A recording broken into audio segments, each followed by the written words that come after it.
Welcome to Just Talking About Jesus. I'm Jan Johnson, a seasoned believer who loves relationships and, just talking about Jesus. What it does, it really irons out or erases all the labels that are out there. Political labels, gender labels, sexual orientation labels, erases any labels that are out there. And if you are a person, you are deserving of love. Doesn't matter what race you are, doesn't matter what gender you are, doesn't matter anything. What political affiliation, what religion you are, doesn't matter anything. You're deserving of love. Treat each other like a person. Treat each other like a person deserving of love.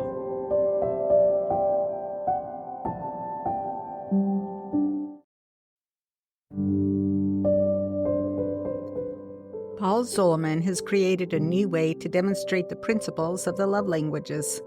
It's a profound way to learn all 5 love languages to give them away.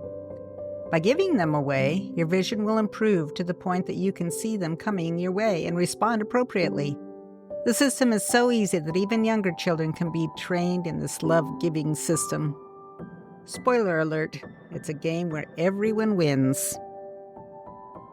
Paul Zolman is the international best-selling author of The Role of Love, but the true author of love is God. In his wisdom, he placed us in a variety of circumstances that require us to find our way back to his pure love. Let's welcome Paul. Welcome, everybody, to Just Talking About Jesus. My guest today is Paul Zolman. Welcome, Paul. Thank you, Jan. It's a pleasure to be with you today. Paul has kind of an interest in love languages. How do you get started on that? What's your story? That's a good question, Jan. Thank you for asking. I got started with it just because I found myself in a situation where I was stacking annoyance on top of one another, and then I'd have a flash of anger. And I thought, why am I so annoyed? And I thought, oh, well, it's always other people. I was always pointing my finger at other people. And I thought, oh, you know what? I think I know someone that was just like that.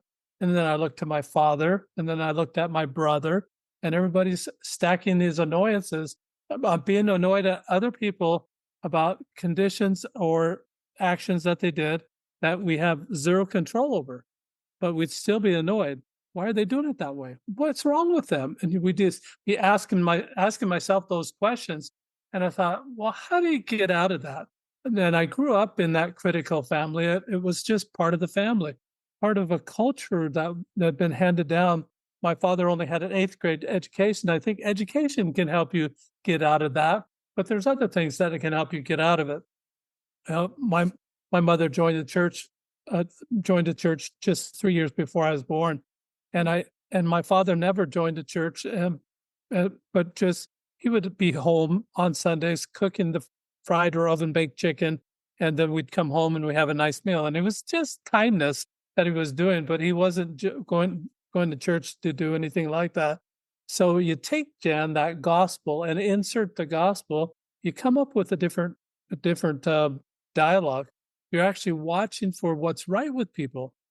What can I love about that person as Jesus would love that person? How does Jesus see that person? And so I realized that the critical nature that I had and grew up with, I could be a movie critic, except I didn't want to sit on the couch 8 hours a day watching movies all day long. It wasn't going to work for me that way. So I thought, well, you know what? My father was really strict and obeying rules. He loved my mother, and I could tell that. He dated her every single week. Every Friday night. I don't know ever know of a Friday that he ever missed.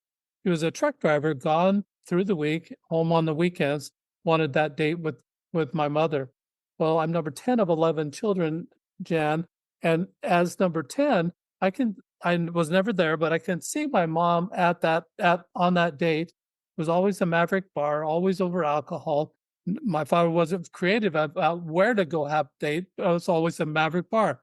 So I can see my mother starting at the oldest and going down through the children, and my father being annoyed until the flash of anger.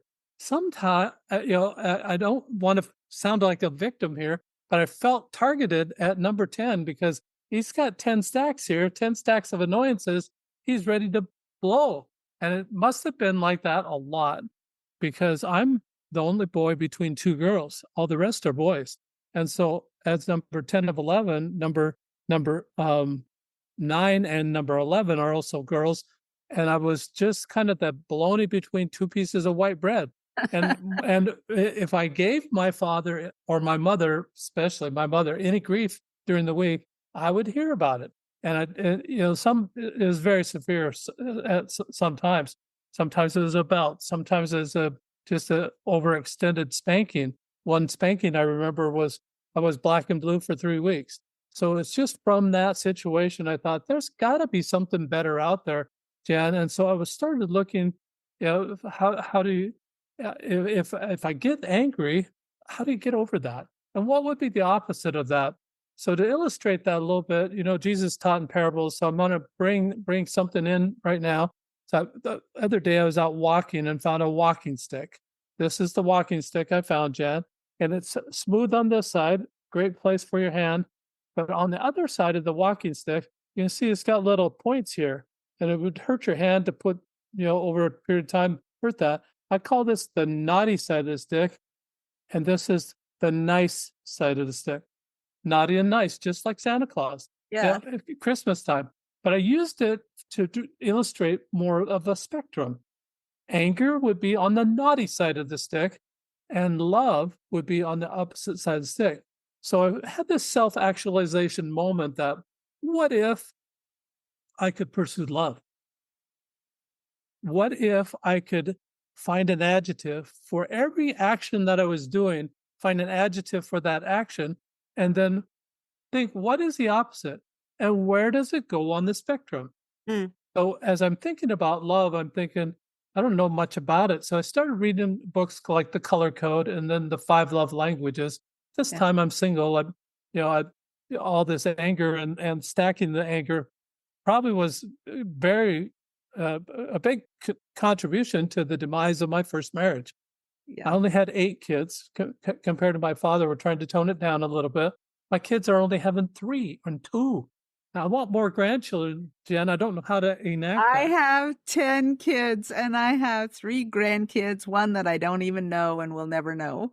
Yeah, that's too bad. Like, what's wrong Yeah. with this picture? Yeah, well, we have children to have grandchildren, so I want to see more of them, right? So anyway, so I'm started studying the love, and I'm studying the 5 love languages. I'm trying to get the principles. I like the principles, but the application Dr. Chapman has wasn't working for me.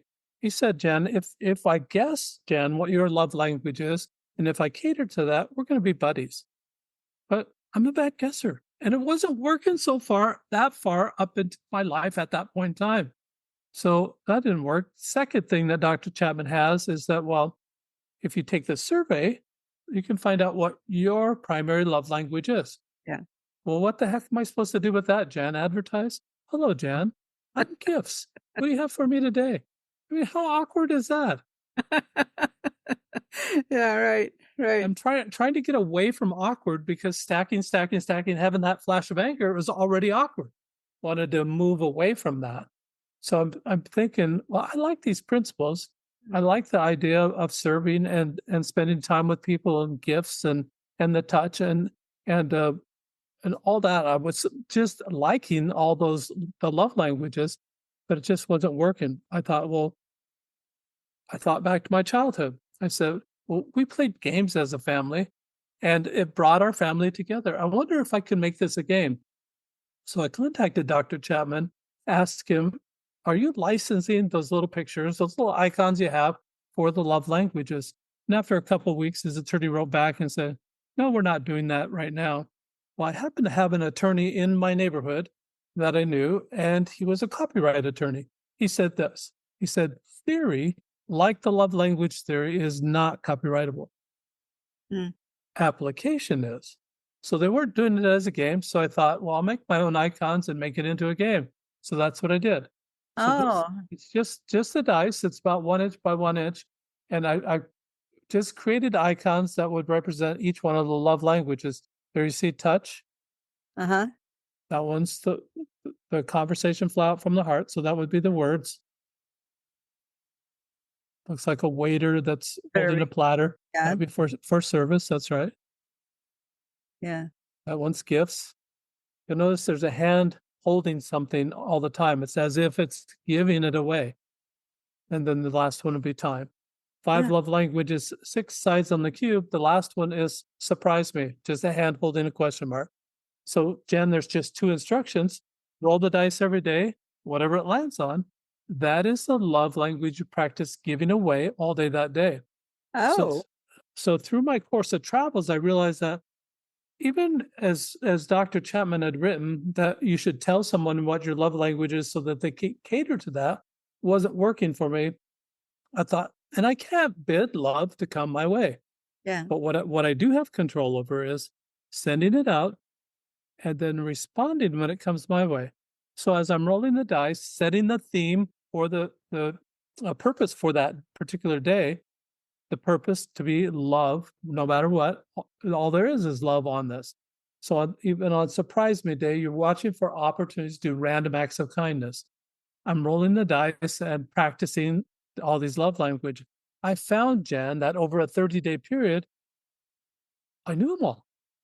All of a I was sudden, gonna ask you, I mean, you have a natural bent to some love language or another, right? Um, everybody does. Yeah. and right. And so when you are just rolling your die and finding one, do you find it a little more awkward on some levels to do? Than what does come naturally, or is it just kind of an opportunity to learn something, how to do that love language? That was a great question, Jan, and very creative in that way because initially it might be awkward if it's not your primary love language, if it's not what you like to receive. But I'm different than what Dr. Chapman had assessed a lot of people. I give something away that it doesn't I don't particularly like receiving back. So I'll give service away, but I don't really like service coming back my way. I like words and I like touch to come back to me. So really there's kind of 10 love languages, 5 that you give away and then five that you like to receive. And it took me a long time to realize that, oh, Dr. Chapman, I'm reading this book that you wrote, and I'm trying to figure out what direction are you going now?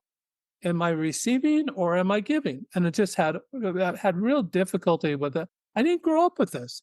Didn't grow up with the theory or anything. Was trying to implement that into my life. And it's almost as if I'm trying to implement the gospel of Jesus Christ into my own life.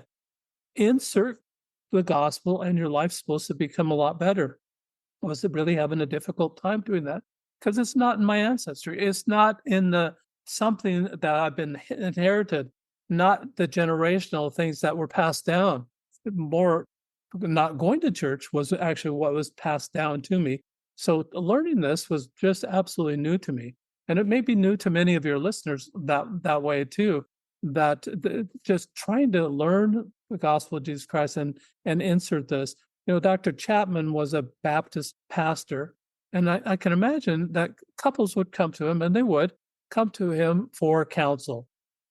The husband's sending love to the wife is sending love back to the husband. They're like ships in the night. They're not seeing it because his primary love language or whatever he was giving away was not her primary love language, and it missed.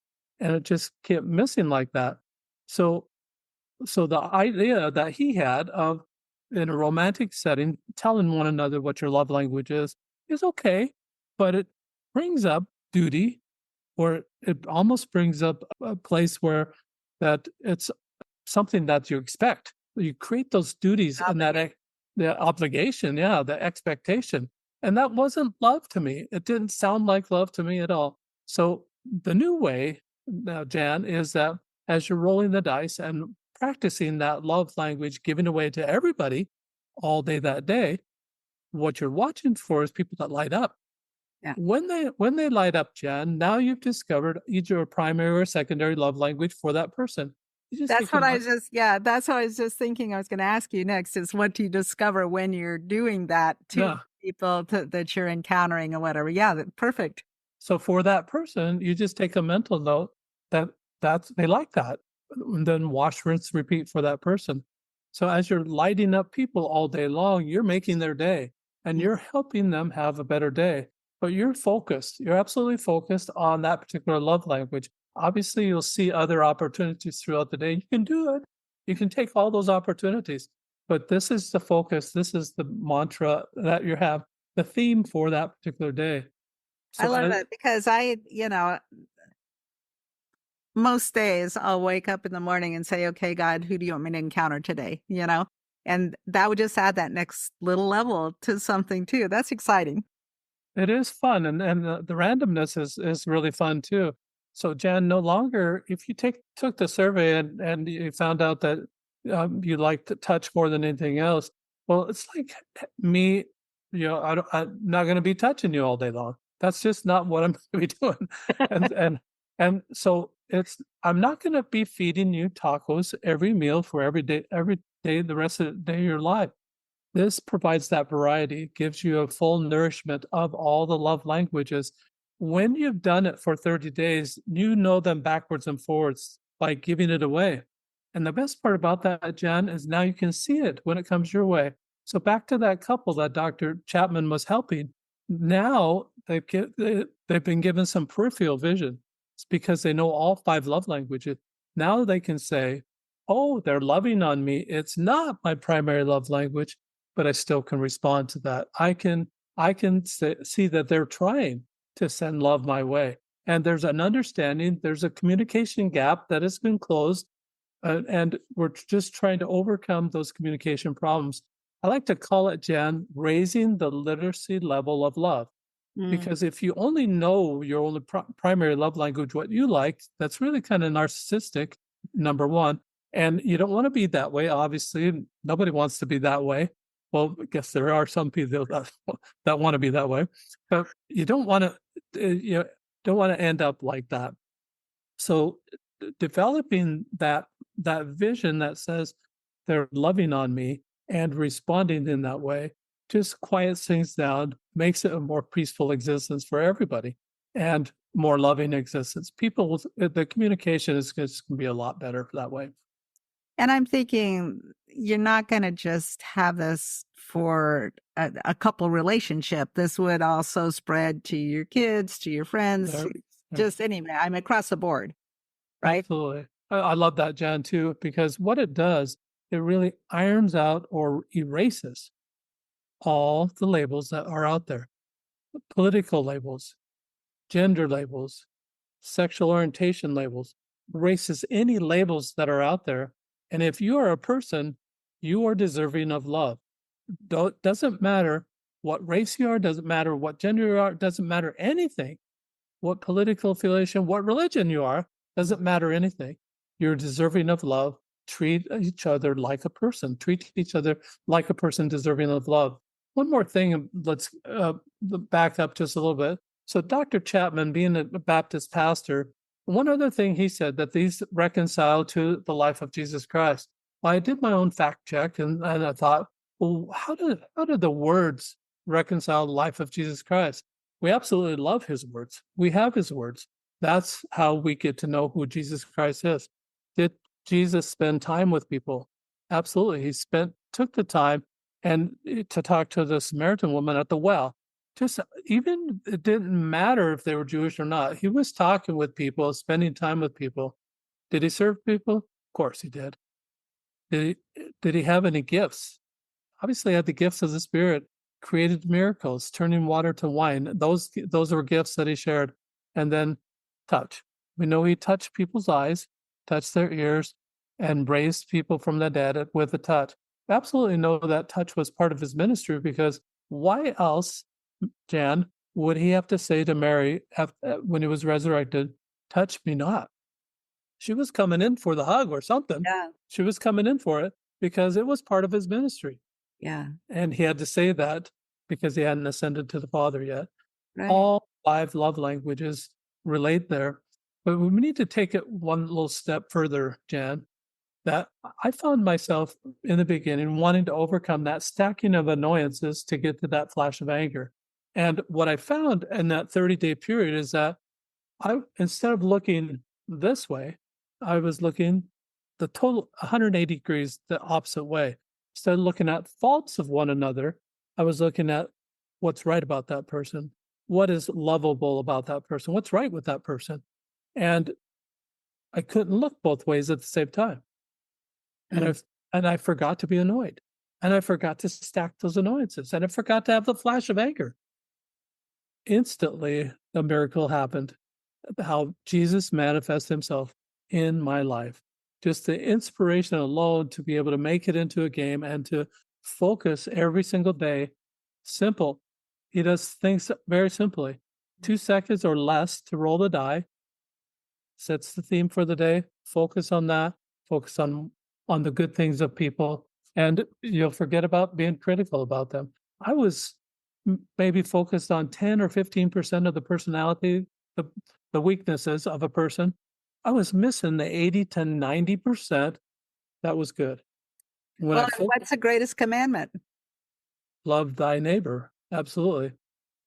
Love Right, God and love thy neighbor as thyself. Yeah. right. So as I'm focused on loving and sending out love, kindness in that way, just it totally replaced that behavior of being critical. Absolutely replaced it. Boy, what a word for parents. Especially, getting middle school, high school or something and little things that go on, and it's just like all you're seeing is they didn't clean the room or they didn't do this or they didn't do whatever, and if you did replace that, that would be just golden. Yeah, and it's interesting that you brought up schools. I'm testing it actually in the school system right now, trying to get the whole mindset of love, sending out love instead of the media teaches us to focus on look what they did wrong and Right. just aggrandizes everything that's gone wrong in society instead of focusing on what's right. The Olympics is kind of a different story. We're glad the Olympics for those positive things that happen. Yes, somebody excelled. Yes, somebody's doing really well. But as I'm taking it to the schools, there it's very simple. There's no curriculum. They don't need more curriculum. Right. All they need is just a few, maybe 1 minute in the morning. Roll the dice as a class, as whatever it lands on class. This is what we're looking for. Type of behavior we're having that we should be practicing today. Mhm. Teacher might take 30, 45 seconds to explain different ways that that could be manifest through Yep. the day. They go through the day. At the end of the day, I've created a journal page. On that journal page, it says what they rolled, opportunities that that child saw to practice love in that way. And then the last part is what did you do about those opportunities? Becomes a journal page for that child. And I'm doing it in K through 6 right now. And as they're recording it at the end of the day, these kids, I've found that the last 10, 15 minutes a day is non productive time. Teachers all over the world are saying this is really non productive time at the Yeah. end of the day. And because the kids are antsy, they've been there all day, uh, they're Right. they've been trying to learn all day, their brains are mush. They can't learn one more thing. So what they need is a decompression activity. Take them down just a little bit. Journal writing is one of those decompression activities. Yeah. This is what happens. Now that child is responsible. That 6-year-old is responsible for their own actions. It's not the teacher that's responsible. It's not the principal that's responsible for them anymore. The child, that 6-year-old, is responsible for themselves. They have to account for what they did at the end of the day. The teacher does the check mark, sends the journal page home. Those astute parents will keep those journal pages in, sequential order. At the end of the year, they should bind it. That is a love journal for that first grader or Well, that and third grader. if you work with the parents as well, then you've got them looking out for those types of things and to encourage them along the way, and maybe that just spreads to how they do things as well. Absolutely. So if these kids are now focused on love, They're not focused on what's wrong with Billy, what's wrong with Judy, what's wrong with Susie. They're not focused at all, and they're not into bully mode. Bully mode looks to what's wrong with people, and they just focus on picking on people because there's something a little bit wrong, or they look a little bit different, or something's wrong with their clothes or their shoes or something. They're not picking on that anymore. They're watching for what's right. And Yeah. as they're watching for what's right, the discipline in the classroom should just go down to almost nothing, really. It should be, Hmm. because the teacher's not having to take time out of the class time to discipline a child. Now there's more teaching time. Now there's more education, there's more learning, and it's in a loving environment, which makes it stick. If you're in a hostile environment trying to learn something, it's not going to stick. Not Yeah. going to. And so you've written a book as well. Tell us about that. It's called The Role of Love, and it's about all we've been talking about how to practice each one of the love languages. It's a lot of stories in it of different testing that I did. I tested it with a family of just five children. The youngest was just 4 years old, Jan, and it's there. You see, there's no words on the dice at all, no words at all. So just pictures, and that 4-year-old could recognize pictures as soon as they knew what the picture was about. One day that 4-year-old rolled physical touch, and he's jumping up and down, pumping his fist. He said, "Yes, physical touch, physical touch." So excited, immediately goes beats up on his brothers. He thought it was permission to beat up on his brothers. And so it was You did a little modeling there as to what that really meant. exactly. So it was a perfect teaching moment, Jan, for that mother's, all the siblings are right there. Perfect teaching moment for the mother to that child and to all the siblings that are listening. No, son, a high five, a fist bump, a hug, create a fancy handshake. Those would be appropriate physical touch. And then it just becomes that they're teaching correct principles on how to love and express love appropriately, Hmm. as a child, at a very young age. Yeah. And so you offer some counseling in this as well? I do coaching, not counseling. I'm not a licensed counselor, but I can do coaching and help people that are trying to get out of that. If they're in a situation like I was in and they want to have some change in their life, I can help them create that focus that is going to change that mindset. So the focus on what's right about people. Stop the critic. Stop being the critic. We don't need, world does not need one more critic. I'm in agreement there.